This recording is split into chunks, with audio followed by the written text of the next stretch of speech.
और बड़ी खबर यूपी के गाजियाबाद से है। 2 वाहन चोर गिरफ्तार किए गए, 18 वाहन बरामद किए। जिले एनसीआर में चोरी की वारदात को अंजाम देते थे।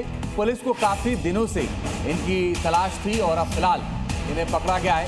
यूपी के गाजियाबाद से गिरफ्तारी हुई है, जहां पर 2 वाहन चोर गिरफ्तार हुए हैं और इनके पास से 18 वाहन भी बरामद किया गया है। तो चारधाम यात्रा में रिकॉर्ड तोड़ भीड़ देखने को मिल रही है। केदारनाथ धाम में एक महीने में 7.5 लाख से ज्यादा श्रद्धालु पहुंचे, जो पिछले साल से बहुत ज्यादा है। विश्व प्रसिद्ध केदारनाथ धाम में आस्था का जन सैलाब उमड़ा है। यात्रा शुरू होने के साथ ही बाबा केदार के दर्शनों के लिए श्रद्धालुओं की भारी भीड़ धाम पहुंच रही है। हर रोज 28 से 30 हजार श्रद्धालु बाबा के दर्शन कर रहे हैं। यात्रा के पहले 30 दिनों में ही 7.5 लाख से ज्यादा श्रद्धालु केदारनाथ धाम पहुंच चुके हैं, जो पिछले साल की तुलना में लगभग 30 हजार से ज्यादा है। 22 अप्रैल को केदारनाथ धाम के कपाट श्रद्धालुओं के लिए खोले गए थे। तभी से मंदिर परिसर में सुबह से देर शाम तक श्रद्धालुओं की लंबी कतार देखने को मिल रही है। यात्रा के दौरान अब तक 28,375 श्रद्धालु हेलीकॉप्टर सेवा के माध्यम से धाम पहुंच चुके हैं।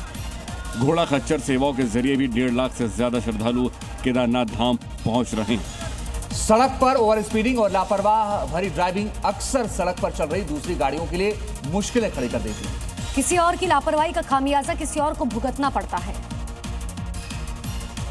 हादसे की ये 2 तस्वीरें इस बात का सबूत है कि कैसे सड़क पर लापरवाही भरी ड्राइविंग हादसों को निमंत्रण देती है। अब हैदराबाद में हादसे की एक घटना देख लीजिए, जहां सड़क पर ऑटो बाइक सभी धीमी रफ्तार से चल रहे थे। तभी एक तेज रफ्तार कार आकर पीछे से बाइक सवार को टक्कर मारती है। हादसे के बाद रुकने के बजाय ड्राइवर कार की स्पीड को और बढ़ा देता है, जिससे बेकाबू होकर कार दूसरी लेन में घुस जाती है और वहां पर कई गाड़ियों को टक्कर मार देती है।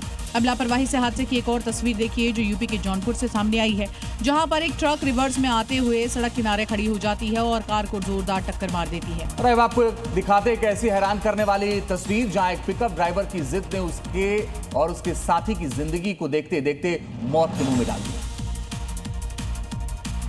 वीडियो में आप देख सकते हैं कैसे बालू से भरा ये पिकअप एक लकड़ी के पुल की तरफ बढ़ता है और धीरे धीरे उसे पार करने की कोशिश करता है। इस वक्त ड्राइवर का साथी पिकअप के पीछे पीछे आगे बढ़ता है और जैसे ही पिकअप पुल के बीच में पहुंचता है, अचानक पुल बीच से ही टूट जाता है और पिकअप सीधे नदी में जा गिरता है, जिससे पूरे इलाके में हड़कंप मच गया। आसपास के लोग फौरन दोनों को बचाने के लिए दौड़ते हैं, लेकिन तब एक युवक बाहर खड़ा नजर आता है और थोड़ी देर में पानी के अंदर ड्राइवर भी बाहर निकलता है। गनीमत रही कि बाल बाल दोनों की जिंदगी बच गई। हालांकि पिकअप पूरी तरह से नदी में डूब गया।